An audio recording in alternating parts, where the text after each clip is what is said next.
Ever wondered how this becomes this? Welcome to another episode of One Take SpeedPaint, a new mini-series on my YouTube channel where I provide commentary over my creative process in under a single take. Well, let's go.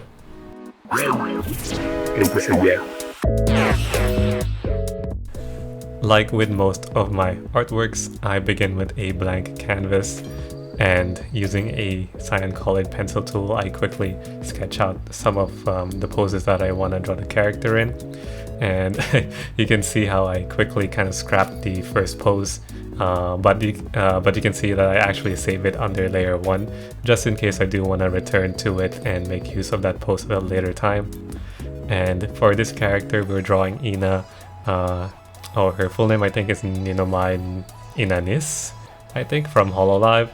And she recently did a new outfit reveal, which is kind of cute, and she was wearing this oversized t-shirt with a graphic in front of it. Although I'm not quite sure what the manga panel is at the front there. I had to look up several reference photos from her stream in order to take a closer look at it. I don't recognize the panel. It might have been from like a fan-made panel featuring some Hololive characters. I'm not sure, but if you do know what it is, leave it in the comments so I can be aware of what it is. And going back to the composition here, I did a bit of extra, or spent a little bit of extra time trying to figure out the composition here. And it's very rare for me to do this sort of composition, or this sort of vantage point from the head on, or at least from the head facing towards her legs. And typically I do a composition where the character is standing as opposed to sitting down or lying down on her back. As you just have seen, I just used a stock image of an Xbox controller, and because for the life of me I could not sketch the proper proportions of the controller. And obviously as an artist you can use those sort of shortcuts, especially if you have the internet at your disposal, right? You can use whatever you find there on Google image search to kind of take advantage of it and draw it as accurately as you can. And finally we kind of go from the sketching phase all the way to the line art phase, and this is kind of like a very cool moment for me, because this is my first time looking back at that footage and kind of seeing my own process as well. And kind of like I take this opportunity as like kind of like a learning process for me as well. I only do art as a hobby. I don't make a living wage out of it, but I kind of like drawing, and I like coloring, and I just want to keep doing it. And at some point in my life, ideally I want to be an artist, full-time artist. Maybe that'll be very cool.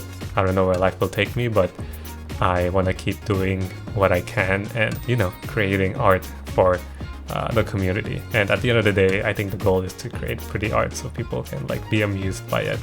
And also I want to be proud of what I've made. So from that tangent, let's go back to kind of providing commentary on what I'm doing here. And as you can see, I am still using the pencil tool to make line art, but the twist here is that I have pen pressure enabled, and what that does is that at certain points while I'm doing the line art, it creates this opacity, or a slight hint of opacity in the pen strokes. And typically I don't do that. I have it kind of like disabled, and if you have it disabled, that just essentially means that the any brush stroke you make on the canvas is will almost always have 100% opacity.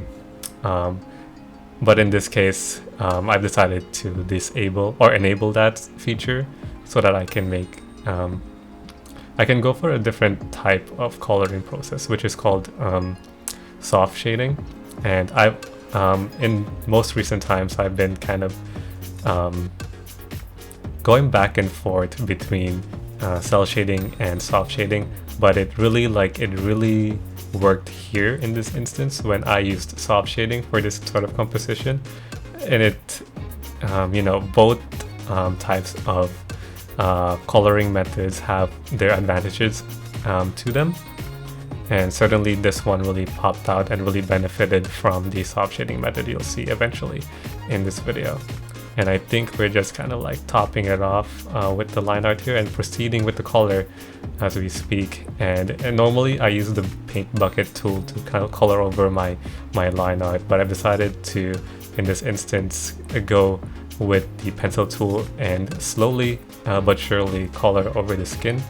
The skin, like I said before in my earlier video, the skin tone is a very tricky one to do, because it's not a simple matter of changing the saturation and lowering it to a darker color. You actually need to kind of play around with the hues and make sure that you really capture the skin's redness in like a proper way, because if you simply desaturate the hue, your character would look a little bit lifeless, and perhaps I should say bloodless, I think, because skin covers some blood underneath them, so you need to take that into consideration. It reminds me of an artist that I follow on Twitter. Their name is _1rbox, I think is their name. I'll make sure to leave their Twitter handle in the description below in this video, but their recent works feature characters from Genshin Impact, and it's really fascinating because when you first look at the artwork, it seemed like normal skin color, but actually if you bring it over into Photoshop and use the eyedropper tool, it comes out as purple or even pink, which kind of like caught me off guard. So in one of my later fan arts that I've done this year, I've drawn Bocchi the Rock using the same kind of color hues that the artist has done for their Genshin fan art. And at first I was really like, I was quite frustrated and a little bit upset because I wasn't liking how it was turning out, but I kind of just kept pursuing it because I thought, you know, if I kept going and complete the image, I think it will all start to make sense. And which is true, because I actually eventually finished that Bocchi drawing fan art. And even though her skin color, if you use the eyedropper tool, it'll appear purple, overall, because of the composition and the combination of colors, it appeared pretty normal, and it created quite a striking image. And going back to the commentary on this, the coloring that I'm doing here, again using the pencil tool, but this time bringing over an image of Ina as a source of reference, and using the eyedropper tool to, of course, capture those colors. We do want to stay canon to her colors and not stray away. But of course, as an artist, you have those creative liberties to kind of make those decisions, right? But looking at this footage now, I realize how meticulous I was with the coloring of her hair. And honestly, if I were to describe my process here, it's a little bit difficult for me to kind of describe. It's almost like kind of like going for a vibe check. And you can really see here that I'm like experimenting with different brushes here. And the first couple of strokes there, you saw me using the brush tool, which I don't typically use, but it ended up being kind of what's the word I'm looking for? Taken advantage of in this case, and it really did wonders for her hair here. But yeah, I feel like a lot of people are kind of surprised when I tell them that I only use one brush and using the pencil tool for most of my work. It's really just a matter of playing around with the opacity and kind of just blurring different hues together to create that kind of like soft shading effect. But I think as time goes on, I do want to experiment with other tools that are available to me, and maybe that will help me kind of like improve my art and make me draw faster. Although maybe sometimes drawing faster is not really the end game goal here. I just want to draw, you know, more pretty pictures at the end of the day. So I think I have a lot to thank. I'm thankful for the artist for the quintessential quintuplets. When you take a look at their work and the shading they've done for quintessential quintuplets, especially for the covers, I really take inspiration from their work and how they do the shading for the hair. It's always so beautifully crafted, and I kind of wanted to replicate that in this piece. you'll see I'm working with different layers here, which is, I think, is a very smart idea. And currently I'm doing something called soft line art shading, and what essentially is happening is I'm coloring the black line art into different hues that match the adjacent colors. So in this case, purple, her purple hair, I wanted to change the line art to purple, and if her eyes are blue, I changed that to blue, and if she's wearing a white shirt, I actually changed the line art color to a gray color. And what that actually achieves is that you will create a softer looking and, in my opinion, more appealing art piece. And in certain cases it makes sense to keep that black line art, but in recent times I've always did this softening method so that my artworks look a little bit more appealing to look at.